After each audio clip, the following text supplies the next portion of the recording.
حدیث کې راغلی په روایت عبد الله بن مسعود رضی الله عنه چې صحابو ته نبی صلی الله علیه وسلم ورځي ویلې چې ازما ملګرو استحيوا من الله حق الحياه، ازما ملګرو د الله نه حق حیا وکړي. صحابه ویلې چې د الله رسوله من خو د الله نه حیا کوو.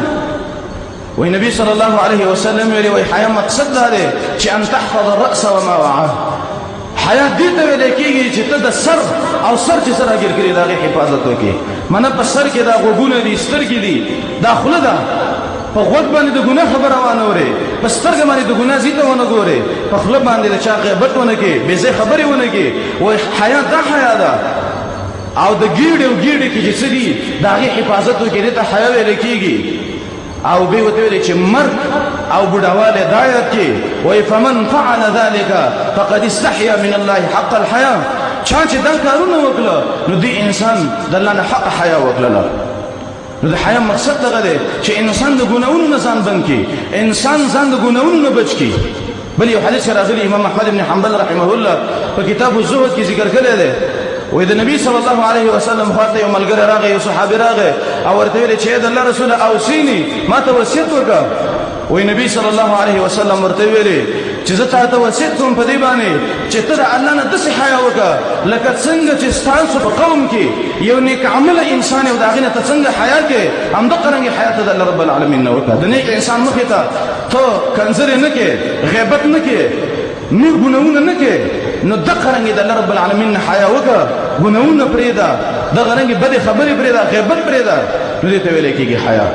بل یو حدیث کې راغلی په روایت د ابو ایوب الانصاري رضی الله عنه دا وایي چې نبی صلی الله علیه وسلم ویلي دي چې 4 من سنن المرسلین، وایي 4 خویونه دي، 4 طریقې دي چې دا د رسولانو طریقې دي.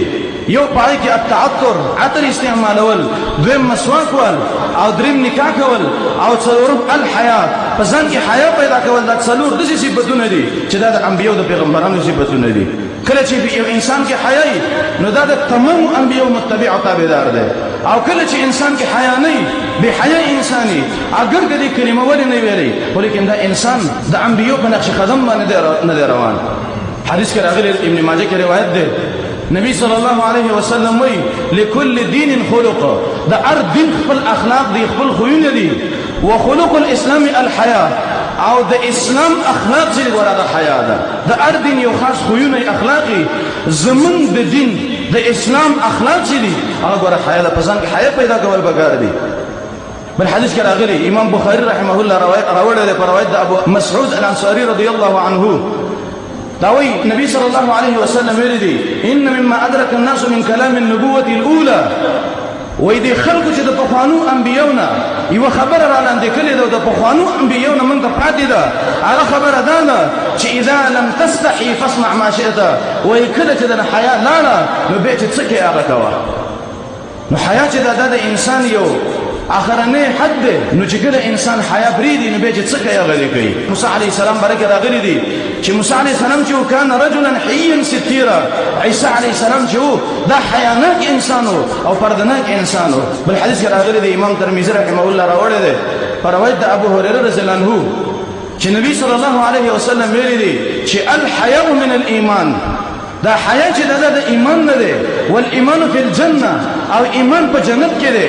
والبذاء من الجفاء، والجفاء في النار، او دا بحیی چې دا من الجفاء، دا د جفا نه ده، د ظلم نه، د سرکشی نه ده، او ظلم او سرکشی دا په اور کې ده.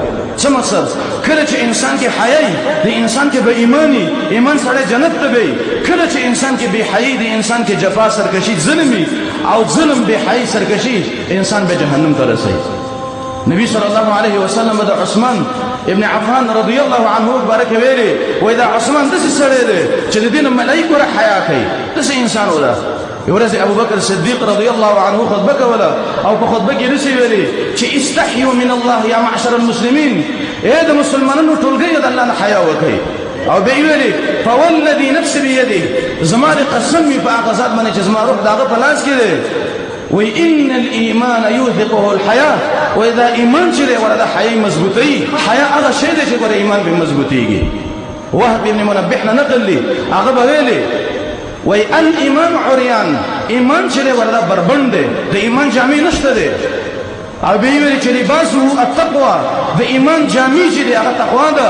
وزینته الحیا د ایمان خائص چې هغه حیا ده چې سړی ځان کې حیا پیدا کړي ماله العفه او د ایمان مال چې هغه عفت ده پاک دامنی ده فضیل ابن عیاض رحمه الله بویلی وی پنځه دسې خوینه دي چې هغه د انسان د شقاوت او د بدبختی خوینه دي یو باغی کې قسوة القلب چې کله د انسان زړه کلک شي او دویم پای کې جمود العینین د سترګو وچېدل او دریم اوږده امیدونه او څلورم پای کې د دنیا سره محبت او پنځم قلت الحیا چې کله انسان کې حیا نه حیا پکې نه موجوده وای دا دسې خوینه دي چې د بدبختی خوینه دي د بدبختی علامات دي یحیی بن معاذ بویلی چې دا یو محدث دی وای من استحیا من الله چا چې د رب العالمین په دنیا کې حیا وکړه دا هغه د وجه نه یو ګناه پرې خدای چې رب العالمین مینی ادا ګناه نه کومه وای الله رب العالمین به د قیامت پورز باندې لس انسان نه حیا وکي سره د دې چې د ګناګاری الله رب العالمین به حیا وکي او عذاب بنور کې جنت ته داخلږي امام ابن عبد البر رحمه الله هغه سليمان عليه السلام نه یو قول نقل کړی دی چې سليمان عليه السلام به ویلي چې د آسماني دینونو محور او د آسماني دینونو نظام هغه چې چلیږي هغه په حیا باندې ټول دینونه چې آسماني چې راغلي دي د الله د خوانه دا هغه محور چې د مدار چې دی هغه ګور حیا د چې انسان ځان کې حیا پیدا کړي